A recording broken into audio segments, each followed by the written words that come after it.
I am very excited. I'm always excited, but I'm especially excited today to be able to talk to the crew behind a documentary that I've been kind of teasing for the last little while. It's called Breaking Barriers, the IIT Madras Story, and it is coming out. Finally, it's going to be released this coming Friday, June 2nd.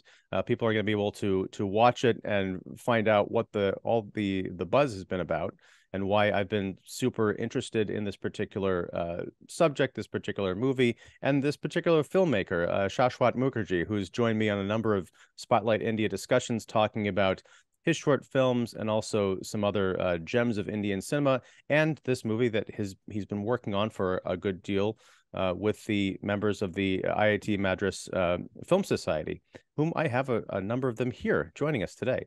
So we're going to talk all about the film. We're going to talk about who I'm talking about the film with. It's going to be a fun and, dare I say, educational discussion. So with that, I want to kind of go around the virtual room here and have everyone introduce themselves and say what you did on the film and also like where you are in the IIT Madras program. So let's start with Shashwat. This is old hat to you, but reintroduce yourself to those who may have not have Uh, seen our other episodes.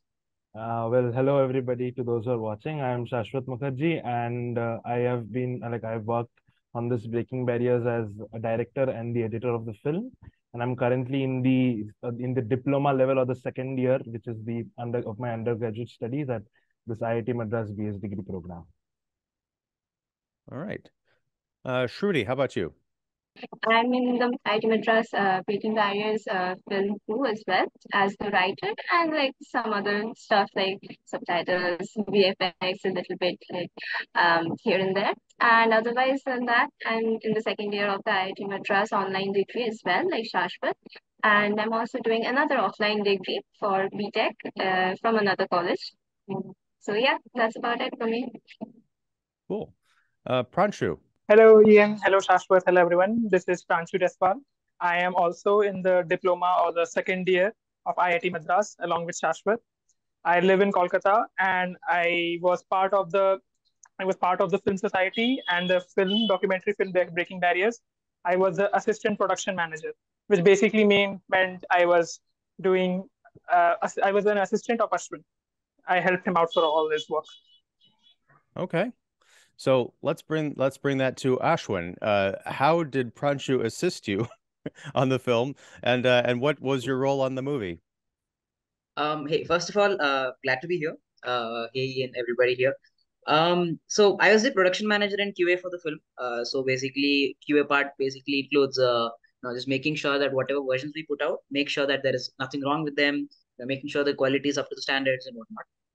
As for the management part, I am actually the manager of the society itself, the film society itself.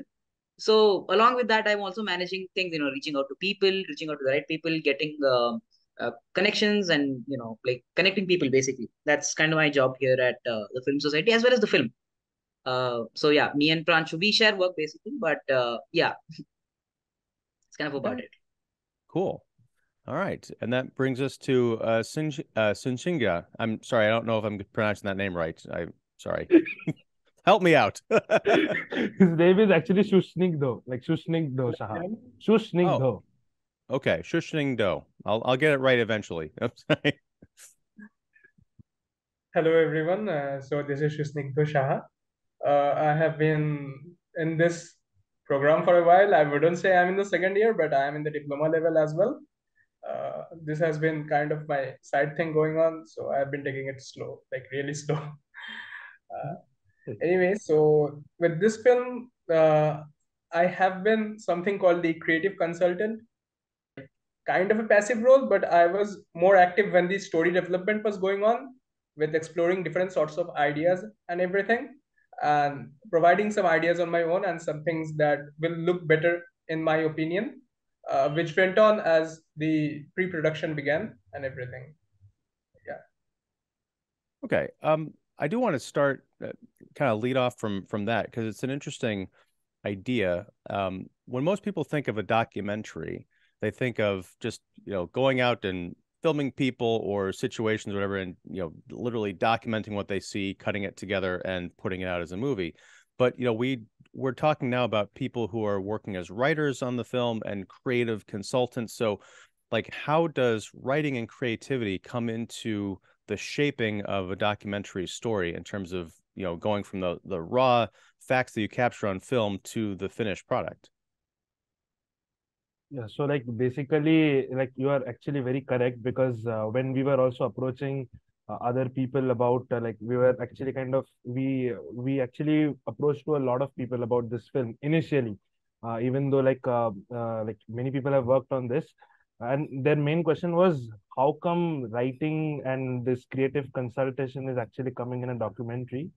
So the thing is that, to be very honest, we actually didn't know how to proceed, because this was the first time we were making a documentary. Like none of us are having any experience in filmmaking in at this scale, which we have been doing this documentary. So like what we actually did was like the role where the writers came in. There is another writer, by the way, who couldn't join us. So her name is Shrimanti Chakraborty, and she's also the PR head. So writing and creative consultation came in that way, because we kind of we just knew that we had in mind that these are the people which we are going to interview. We knew some small parts about their story and some tidbits and everything, and we started writing it like a fictional movie, so that it will be easier for us to explain to people what we are actually doing. So it was more, and it would also kind of serve as a reference to us while we are actually editing the film. Because if you really look at it in that way, it's actually writing reality in a way, because writing documentary is writing reality, and that we cannot really write a documentary in that way. So it was more of a reference point. So when Shruti, Sushnigdo, and Srimanti, like they had like basically two parts. During the pre-production of the film, we made we made maybe like 20 to 30 different versions of this film. That was in pre-production before we even shot any interview. So we had all these ideas of this is how happening, this will be happening. In fact, we also wrote scripts in that format, where it was like interior, exterior, day, night. This is how the camera is spanning, this, that. So like just exactly like a fictional film is written. And after those interviews were shot, because we had so many reference points, we just picked up each and every reference points and kind of shaped the edit in that way. So the writers are also editors in disguise, you can say, in that way. That's fascinating. I mean, it makes sense because you set out to make a documentary to cover a certain subject. And when it comes to, I mean, the subject in this case kind of has a storyline. And that is, for the folks who may have no idea what we're talking about. IIT Madras, it was a couple of years ago now, they decided to open up the funnel of applicants. It's a very elite series of technical institutions in India, which carries a large amount of prestige for the people who graduate the program. But from my understanding, it's kind of an exclusive and a tough. It's very tough to get into, even take the tests for the program and then get into the program, and it's a narrower funnel, on and on. IIT Madras decided to widen that funnel, not to loosen the academic standards of what people would experience in the program, but just to cast a wider net to allow more people from various, diverse backgrounds and perhaps levels of opportunity that they might not have had to get into this program and give it a shot. This documentary tracks the kind of the success stories of what that has meant for the actual students in the few years that this has been an active program. It kind of talks a bit about the effects of COVID, and how, Shashwat, this is something that we had talked about in a previous discussion. Yeah. The conversations about online learning and opening that up to people who wouldn't be able to physically attend a school, these were in talks before COVID even happened. So this is something that was sort of, pandemic proof. And there's a really neat segment in chapter 2 where there's an event. I can't remember the name of it. I had it written down here somewhere. But it was basically a big kind of like 2 or 3 day get together where the people who had been online can come. Paradox, yeah. So people who are online could come on campus for a few days and kind of meet each other and celebrate, their accomplishments. And there was even some, I kind of like degree, graduation ceremonies for people who had completed their, their first degree. So yeah, it really tells that story about breaking down those barriers for people to attend this elite school. In wanting to tell this story, and talking about all the different drafts of the film that you had kind of written before you even really shot anything, and then shaping it later in the edit, what, and this is a question for all of you, what were some of the surprises or things that you discovered, maybe ideas that you had going into the movie that had changed over the course of filming it, meeting people, talking to faculty and students? So by the end of the journey, maybe you had some of your ideas changed. Yeah. So one of the things I sort of noticed was, we basically went to the campus, which is, we live all over India. So some of these people live all the way in the northern side of India. I live in the southern side of India. So we all kind of met up just to kind of interview our teachers, the people who teach our lectures and whatnot. Right? So this was done on the campus of IIT Madras. So one thing we noticed when we went on campus was whenever we approached the teachers, right, they were so connected to us in the sense of like, obviously this degree is, it's kind of held high, it's kind of has a hybrid system, you watch recorded lectures and all that. But then the connection between the teacher and the students was just as good as, as it is in an offline college, how colleges are generally conducted today all over the world. So that was one thing I found quite surprising. And going on, I think we interviewed about 12 teachers, if I'm not wrong, maybe 10 or 12 teachers, something like that. And all of them, in fact, we even had like, I think like a 3 hour long discussion with one of the teachers, just talking about the state of education in the country, in the world, in fact, just sort of how this program is kind of impacting the lives of quite literally tens of thousands of students, and all that. So that was something very surprising for me. The connect between the student and the teacher was still preserved, and I think that is very valuable and important. Just conducting educational programs at the country scale, and that's something that is preserved very well, I think. Cool. In a very similar vein, it's also about the faculties. The students, of course, surprised me with their stories. There are very similar stories where they're very like far-fetched, even you'd think like there's so much. But from the faculty's perspective, I think when we talk about an educational thing or an educational outreach, something like that, we usually think of the students. But it was a very interesting perspective from the teachers and faculties as well, which I thought was very refreshing because, as you said, the program was supposed to be released in 2019, which was pre-COVID. So the entire plans were kind of uprooted a little bit and then again set upon the COVID scenario. So I think the way they handle it and the thoughts behind that we of course show in the film are very interesting and very giving a very good window into the teachers and what went into the coordinators' heads or what went on while organizing this stuff, like Paradox itself. There were many challenges that they faced themselves while organizing such a big event in the middle of COVID. So that was a very interesting perspective. I think everyone got to saw. To add on that, like it's actually, which Ashwin was also saying, that they like, especially though, like the coordinators and the professors who are like the makers of this program, they are like, they had like such a strong conviction, and like their confidence is on another level. So like it's actually like, if you meet them in real life, they're actually breaking barriers. Like I don't know how much those emotions could be portrayed in just a 40-minute film, because honestly this deserves actually a mini series on its own, because each and every part, like for example, all those people who are working in those offices, like the BS degree office and the NPTEL office, like just when you talk to them and their confidence level is like, if you just tell them something, they're not like, okay, no, this can't be done. They're always, their attitude is like, okay, we can think about it. If this can be done, maybe if it cannot be done now, it can be done maybe in the next 2 or 3 years, but it has to happen. So this was again a very like the confidence and the conviction which they had, and which like in the way they were executing everything and moving at such a fast speed. Like everything is happening at a very fast like the time period between each and all of these developments is very fast. Like the program itself is just like it's just been 3 years since its inception. Like it started in the late 2020, so it's basically 2021 January. So you can, if you really consider it, it's just been 2 years, and in these 2 years, a lot of things have happened.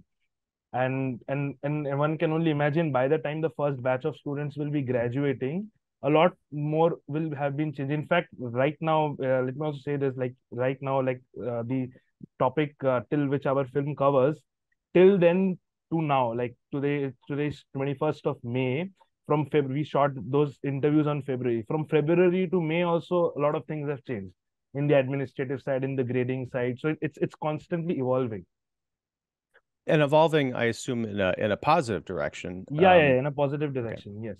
Yeah, and the positive evolution, I'd also say they're very flexible in their mindset towards the program itself, since it's already a so sort of outlandish, out there kind of program, which has not been that much done before type of thing, right? So you'd think that they'd at least be a little bit more reserved to like at least make this more successful as time goes on, something like that.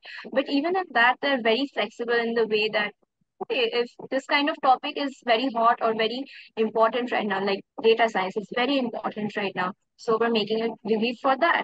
If there's some other topics that become very important in the next few years, they'll add that subject just like that. So I think it's very uh, like it speaks about the flexibility in their own mindsets about the coordinators, how they've handled the entire program in itself.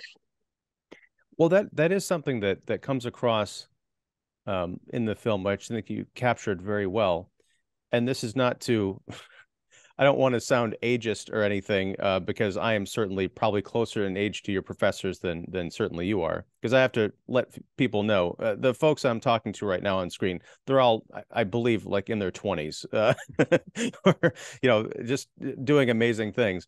But you think of older people in academic institutions as sort of maybe being set in their ways or not wanting to rock the boat. Innovation is for the students and not necessarily for the faculty.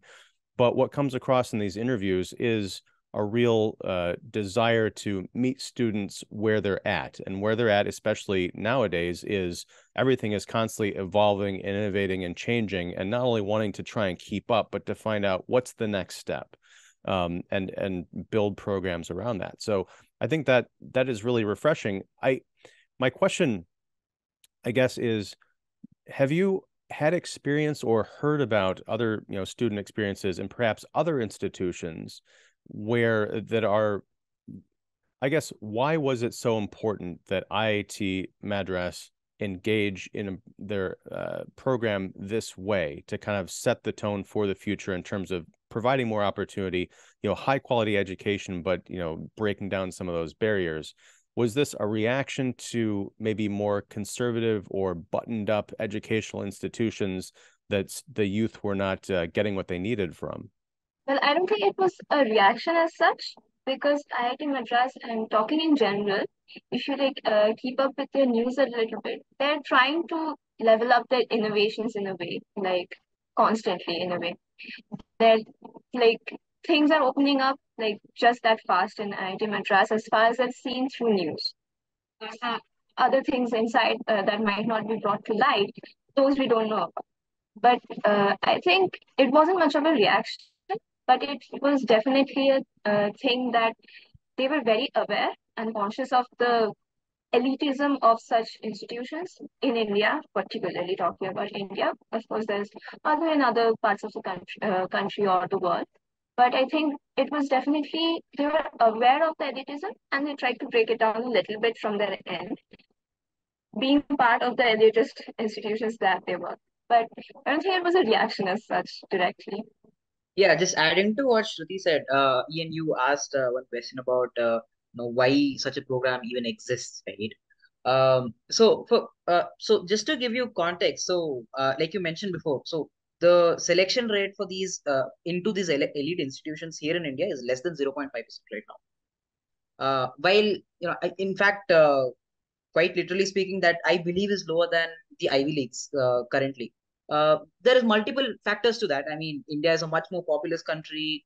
There is so many factors in just affecting what the selection criteria is, selection this thing is. But basically, what it comes down to is we what they are trying to do is they don't want one exam to be just to sort of decide what the future of an individual will be, right? So just to sort of tackle that, and there was a new education policy that was introduced in the country back in 2020, which this program is pioneering it. I mean, I think this was the first program in the entire country that followed the new education policy and whatnot, which basically said that education shouldn't be limited. So for context, until very recently, you couldn't do engineering masters in an engineering degree, for example, if you didn't already have a bachelor's in engineering.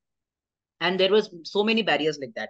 Even after your higher secondary higher education, high school, even after that, there was so many barriers telling if you hadn't done your high school in science, you wouldn't be able to go to an engineering program. If you hadn't done this specific subject in your high school, you wouldn't be able to take up something else in your degree level, right, undergraduate degree level.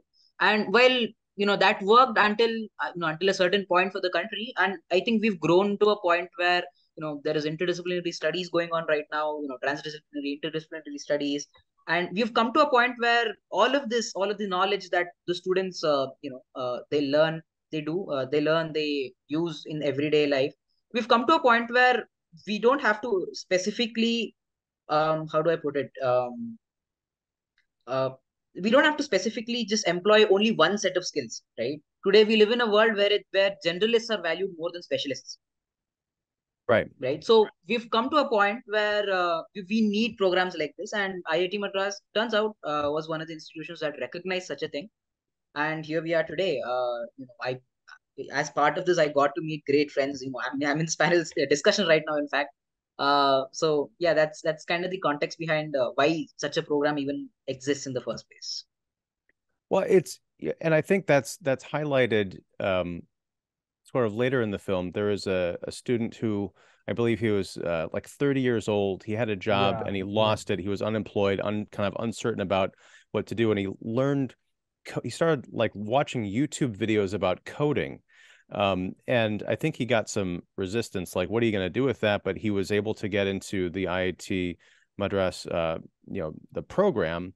And, now he's getting an education that it sounds like he didn't even think that he would been able to dream of getting. And that's not, I want to kind of reiterate, because there might be some people watching this who say, well, if they can't get the degree, why would they be able to pursue these higher levels? Because you have to take certain steps. But I feel like in the conversation around education is evolving and is changing, because the idea is if you can take the test, if you can take the classes and keep up, that's where you're at. Doesn't matter what your paper says, because there are people who learn in all different kinds of ways. And just wanting to pursue higher education, to hone your skills, perhaps like meet other people who might be trying to do the same things that you want to do with your life, and network.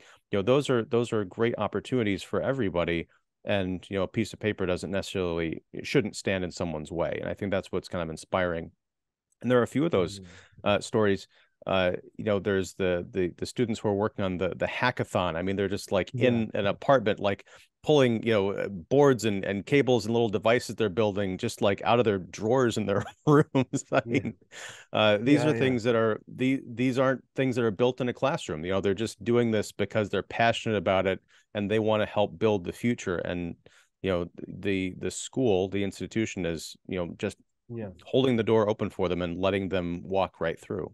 It sounds like things are just as challenging, and the coursework is just as rigorous and demanding as it has ever been. It's just there are more people who are able to sit in those virtual classrooms now.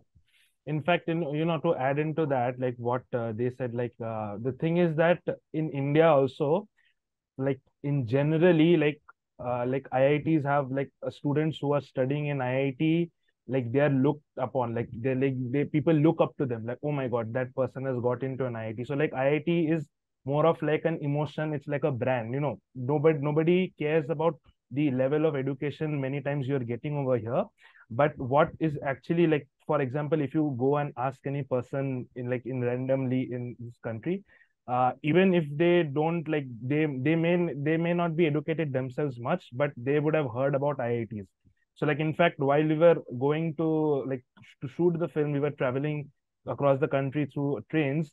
Many people were like when they asked us that where do you guys study and everything, they did not necessarily, they did not have any they did not, some of them did not complete their education or anything. But when they heard that, okay, like we are associated with some place and that is IIT, their whole what should I say, their whole behavior and everything changed. And in fact, in this film also, like Professor Usha ma'am, who is also our statistics professor in our first year, she also says that this program has been very conscious as well as cautious of the fact that it is coming from an IIT.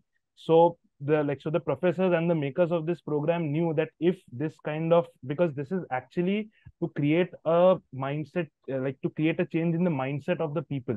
So like, for example, till now, like as Ashwin said, that NEP, which was the new education policy, there were many restrictions and many barriers. So many restrictions and many barriers to get into these kinds of institutions. So even if some other institution did some sort of program online, the people would not have taken it seriously. But now, since IITs are doing it, the credibility factor is maintained, which again is also there in the film.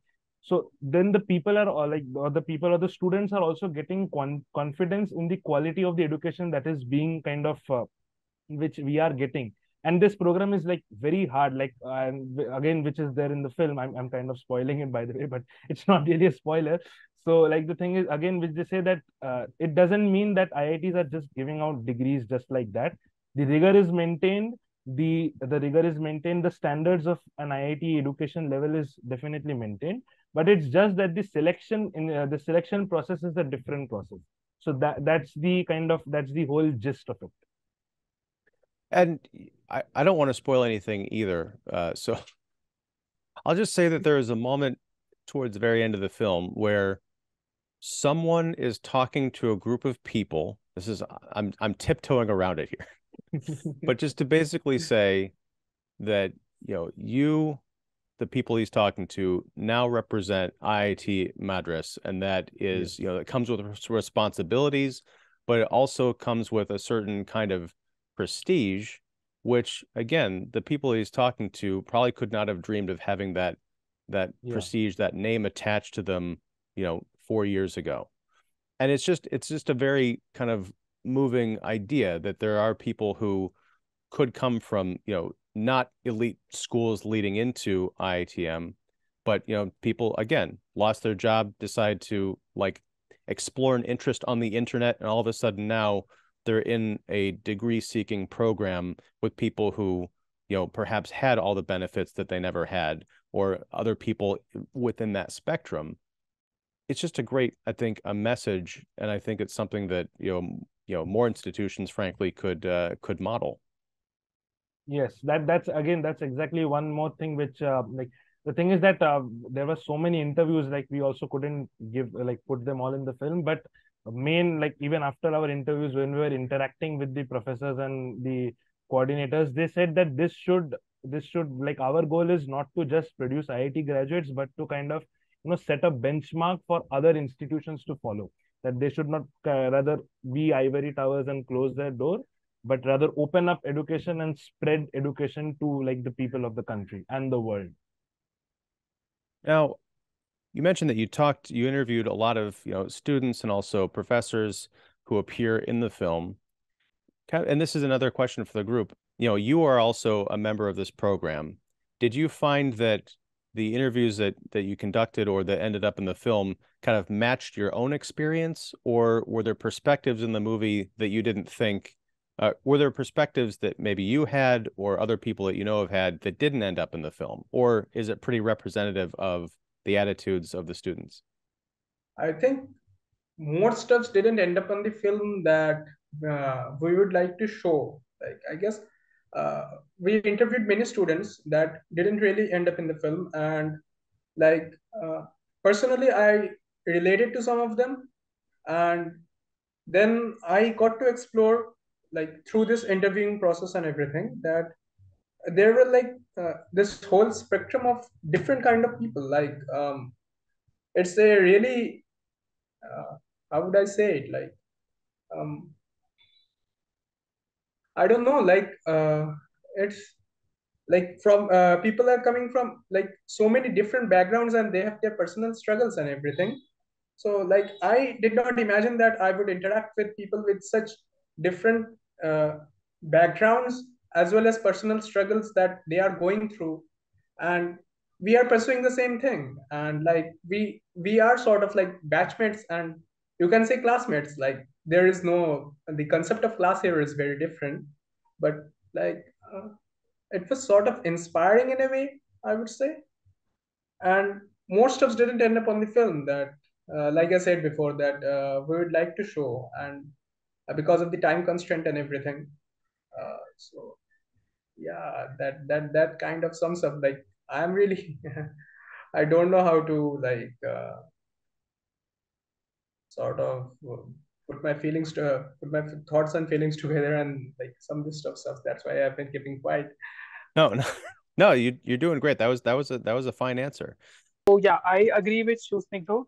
Uh, those people, like so many of those 20,000 people of our degree, they all are part of our batchmates. We all are batchmates. So honestly, when I read about other stories, watched their interviews, I never actually expected so many types of stories. So for example, just to say an example from the top of my mind, that person who was doing a job and lost his job due to COVID and found new hope because of this degree. That actually was one of the turning points of me about this degree. I actually didn't expect that it has impacted so many people in such strong ways.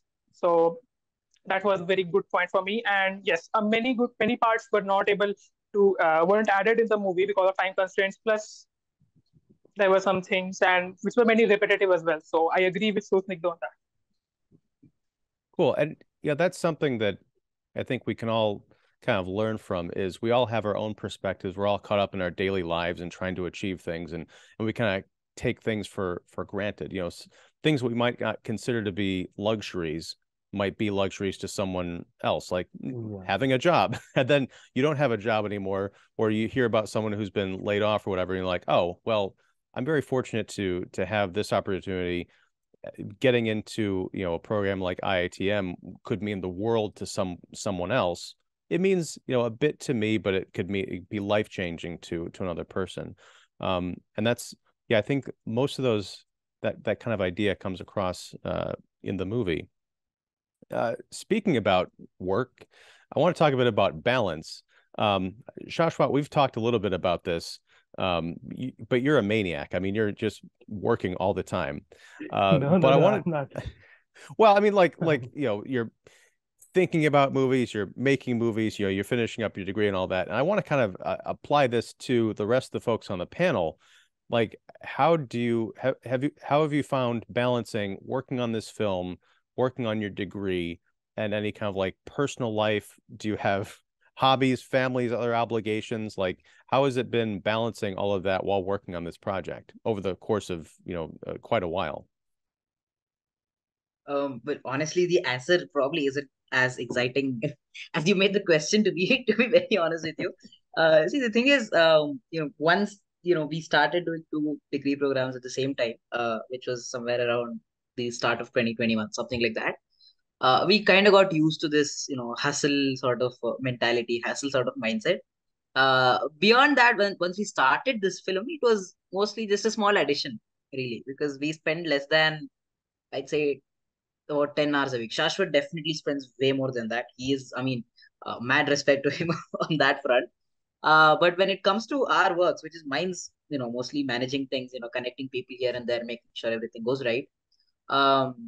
It's less than 10 hours a week. So in that sense, I mean, it was honestly just a small addition to what I was already doing. And also there is this, factor of us actually enjoying what we are doing here at the Film Society, or be it in the context of this documentary. So really, it doesn't feel like work. So we are enjoying what we are doing here, and if anything, if the work, I mean, as you said, work pressure kind of ramps up, we'll take it. I mean, I think it'll be more enjoyable. So yeah, that's kind of it. Yeah, so I'm on the opposite spectrum of Ashwin in this context, really. I haven't found a balance. I really am not as workaholic as Shashwat. I could never be. But working as a writer as a small part along with him has also been quite a ride, honestly. Because there's quite a bit to do. Now that we're at the end tail of it, it's still more manageable since I've got my vacations and stuff from college. So in that respect, now it's much more relaxed. But I've had like 3, 4, 5 major exams in between, like doing this. I'm sure Pranshu and Ashwin can also relate because they also have offline colleges along with IIT. So I've had multiple major exams in between which I couldn't work, and of course, Shashwat and Shushmita being completely full time, so they of course like supported us more in that front when me and Shrimanti, she's also doing another degree along with IIT. So on that front, both of us are like bogged down with exams a lot of times. So they supported us like a lot during the process. But yeah, I wouldn't say we found a proper balance for the work study, like work. I say work, it's more of a passion thing. But I don't think we found it. It's more like the film. We sort of looked around in the dark and we found some process in between that and made the film through that process. Life is simply like that as well. Well, I do want to ask, this is, Shashwat, you were making films before you got before the Film Society and working on breaking barriers. I don't know how much the rest of you have had in terms of working on a film or a film production, but what have you learned in making breaking barriers in your various capacities that you might take into your next endeavor, even if it doesn't have anything to do with movies, but data science or more classes you might take or a career? Do you feel like you've learned anything that you can kind of transfer those skills? Before anybody also begins, I actually kind of have to thank them because they also really they did not find actually a balance in that way, because sometimes there was just so much mad amount of work to be done, and it was just me just shouting, not shouting literally in that way, but just spamming them with messages, please do it, after this, please do it. But at the same time also, we have had meetings, especially with Shruti, Shimanti and Shushnik, though, every single day for the past 8 months, 2 hours every single day. So we've been sitting from 9 p.m. to 11 p.m.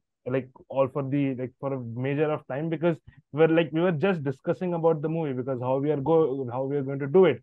Because yeah, what happens is that none of us are professional filmmakers, plus none of us have definitely made a documentary before, and our idea of documentary was that it's just shooting the interviews and clipping it together, but that there needs to be a story and everything. I did not imagine that this would be this hard. So it was just every day, it was just a fight. I think we had so many fights, all of us within us, that this is going to happen, that is going to happen, no, this is how will be happening, this is how that will be happening. There are creative differences, but I think that is what kind of actually brought everybody together, because everybody had that creative space to think, which usually doesn't happen in a film production, which is controlled by the studios, or the stories kind of we hear. And in fact, in all of this, only I looked up to Shushnik, though, because he is more experienced in filmmaking than me. So he was kind of a mentor to me, because first and foremost, you should ask him this, this segment to him, because he's very straightforward, and anything is going wrong in the film, he will just say that this is not working, just change it. Shruti is also same, but Shushnik was just one level up. So you in fact, he's actually all of our mentor, because the creative consultant and everything. And in fact, the other members who couldn't join today, there are many people, there are close to 15 to 20 people who worked on this film. So I actually have to mention them, like Angana Mondal, who actually took all those interviews, all those on-spot interviews of Amit Kumar Gupta, the guy who actually lost his job and then found it. So these people have worked so much. They are also having their other work. They are as you know, that this degree is having so many people from various backgrounds, somebody who was close to our father's age, somebody as young as our brother, like that. But in spite, they were so passionate about the film. So it was very inspiring for me also to see. So they really kind of balanced it out just to make this movie. Well, thank you for that. Shushindu, I'm going to send this back to you, because Shashwat threw it to you first. Yeah, well, this film, I wouldn't say that this is the first film that I have been working on. I have always been interested in filmmaking, but like previously, what I did was independent projects with my friends, and they never made it to like YouTube or something because we everyone was busy and we never really finished anything. So in those films, I was working as the cinematographer, and like through that, I discovered like I wouldn't say like it's not discovered, like I cultivated a knack for taking photos, like I guess. Like I've always been into films, and that cinematography thing that led me into sort of like an amateur photography. And how do I say it? Like I'm not really an amateur photographer, but like it's something that I have been getting more and more interested in through the years, and working in this film, uh, this was like with the story development and everything. Um, there was like moving on. I think that I want to work more on like telling stories in this visual medium, and like sort of experimenting with it, so that this film has been a learning experience for me, even though like Shashwat was saying that I have been very active in it. That's not true at all. My role was really very passive. So yeah, moving on, I guess I learned a lot about from Shruti, Shashwat, about storytelling, and that's something I would like to incorporate in my future projects whenever I get a chance to do them. Excellent. Like this is the first ever project that I got into the filmmaking related stuff even remotely. But I think the process itself made me learn a lot about like what kind of goal am I working towards. Like the film was like on top of a mountain. Like the perfection was here and we landed somewhere around the middle. So I think reaching to even that middle point, a lot I learned about was patience and perseverance, honestly, and commitment. Because a lot of times in between, I've ranted so much, like to my teammates that I'm done. Like in the middle of exams or something, like, I'm done. I can't do this. I can handle too much at once. I'm leaving. But then this thing like kept my teammates, of course, but also the documentary itself kept bringing me back. Like, okay, like let's work a little bit on this. After the exam's done, we'll work harder on that. Something like that. But yeah, the perseverance it took. It's very iterative process. For a documentary, we basically had a stone. We carved a story out of it, basically. The interviews were just a stepping stone towards a like smooth flowing story like that. So it was a very iterative process, as you would think, because you would never reach a perfect point of the continuous flow of the film. So it was very iterative. We went through so many arrangements of the interviews and professors' interviews, other mediums. We almost incorporated animation into it, but we didn't go that far. But yes, we for so many iterations, so many ideas that we took, we rejected, we again took, we again rejected. So that was a test on our patience a lot. I think that's what I learned for future, maybe filmmaking projects, maybe other projects as well. Fact, just to add to that, in fact, like I think like right now we have tried out all different possibilities of this film. Like it's like a actually a permutation combination. If you actually solve it, we definitely would have tried out all of the things. We went on from animation to live action animation, then to 2D. In fact, in animation also we actually had a meeting with an animator, with a 2D animator, with a 3D animator. Can we change the background? Can we do it this way? Can we do it that way? So like if you can consider this an album, there could be an album just regarding the versions of this film. In fact, every day, like that's right now what we're doing is every day I'm rendering a new version of the film with all these small edits which I'm getting, with all these small reviews which I'm getting, just to kind of, as Shruti said, that just to kind of uh, because it doesn't really have any story in that sense. We really had to make a story out of it, and this also kind of taught me from this documentary. I also learned that if you kind of look at something very, from a for a very long time, you can definitely find a story in it. So like every object, or every object in that says, I don't mean like even this, even this bottle maybe have a story to tell. You would never know. And by the way, like in Bullet Train, the film, a bottle also does have a story, a water bottle. But so anyways, that was my point. Like we made a story out of just interviews and everything, because the kind of like we all like since this was the first project, we all of us were working together. I still remember it was the 24th of July 2022. What's Everybody was like, "Hi, Smith, this is the film which we are going to make. We are going to go to this film festival, that film festival. This is going to be over the opening shot will be a drone coming down, this, that." Then we actually faced that, okay, no, it's not that easy. We have to do a little bit more work. Then it turned out, okay, guys, we are not professional filmmakers. We have exams also, but we have to do this. So it just kept on extending. The deadlines kept on extending to a certain extent. In fact, we contacted many of the people for interviews on the month of September. Their actual interviews were shot on February. So during that time, they were actually, people were asking us that, are you guys even making the movie? because there is no track, and our defense was like, we never said that it's over. Like it is taking a lot of time.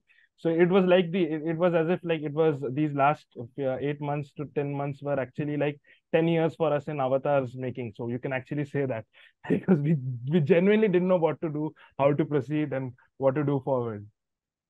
Well, that's part of any creative endeavor. I mean, you could apply it to, YouTube film reviewing too. There's what you want to do, there's what you have the ability to do, what you have the time to do.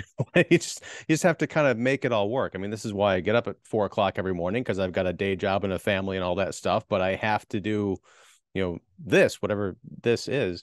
And sometimes you have to move out deadlines, but you got to try and stay true to your vision and put out something that you're proud of.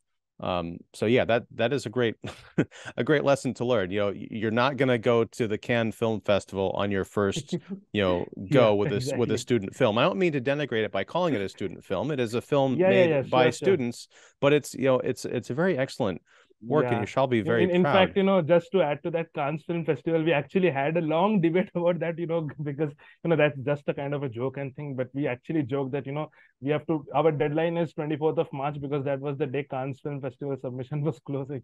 So obviously this is the 24th of May, it's coming, the 24th of May is over here. So like that's again, I keep on speaking a lot of things. So but initially everybody was very motivated, and in fact it's a very challenge to stay, as also Shruti told, that to kind of stay focused on that goal, because all of us are again having so many things. None of us are, filmmakers.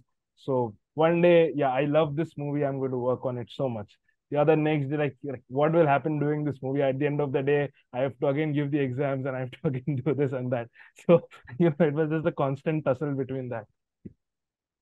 Well, to that point, and you're kind of winding down here, but I want to ask, now that you have all made a documentary, I mean, it's coming out, later this week. It's not completely done, but it's pretty much done, right? You're crossing that finish line. Yeah.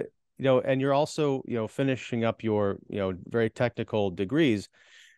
Has working on this film inspired you to perhaps pursue filmmaking or a career in the industry, even if it's not making movies, being a production manager on, a major motion picture or a production house? Or are you thinking, well, this was fun, but I got to do something else because this kicked my butt, through everything else? Where do you feel like you want to, how do you feel like you might want to proceed in the industry or outside the industry? Yeah, I'll take it if you guys don't mind.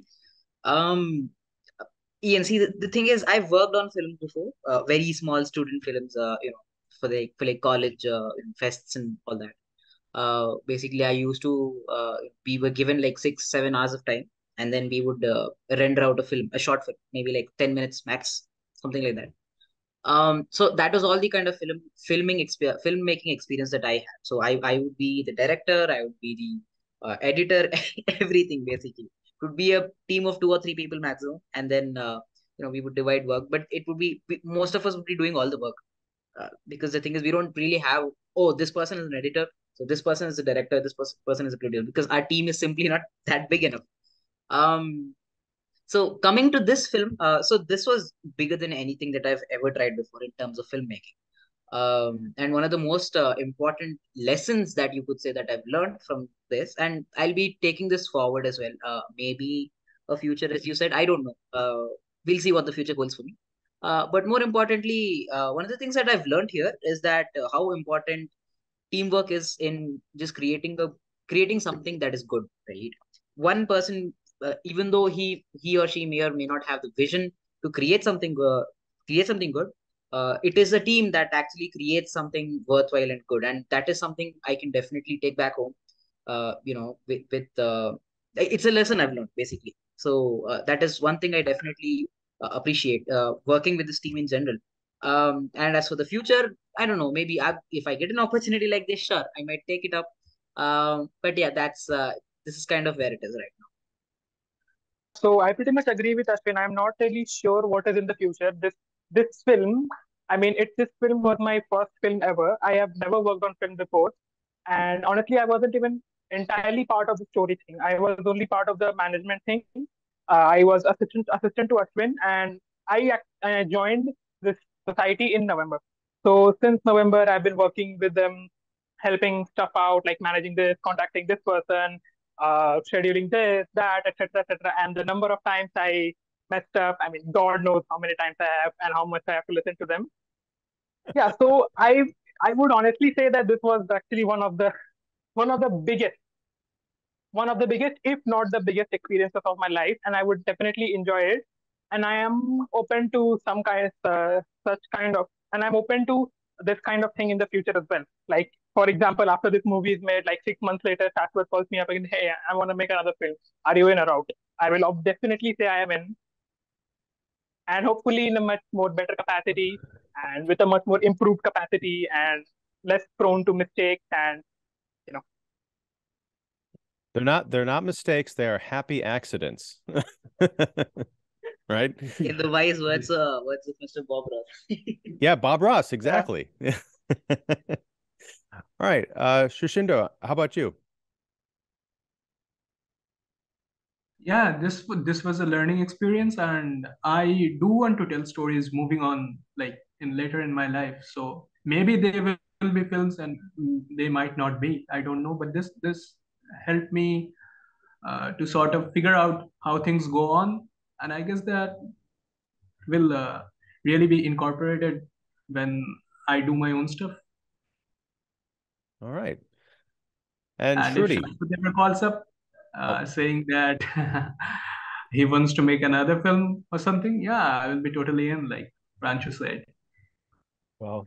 So I've got two crew members confirmed. Like with the rest with them, I'm in negotiations still.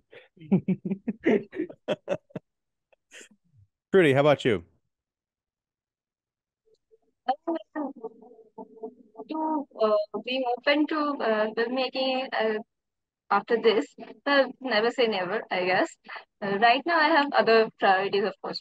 Colleges, there's hardly enough time for me, at least. Like, I'm pretty bad at this kind of thing, like multitasking a lot of things. So, yeah, it's a bit difficult handling all of that at the same time. But yeah, never say never. In the future, maybe I'll learn better to coordinate with other people, communicating with other people. And maybe, yeah, then I'll say yes to Shashwat again. Let's do another movie. Awesome. Three. Wow. Like this is just an inside joke, but none of them, like I didn't honestly expect that none of them would, like any of them would again work with me. So I'm glad that this interview is happening, so I can always reference them Come back on, over here. You have video reference now. You can blackmail us.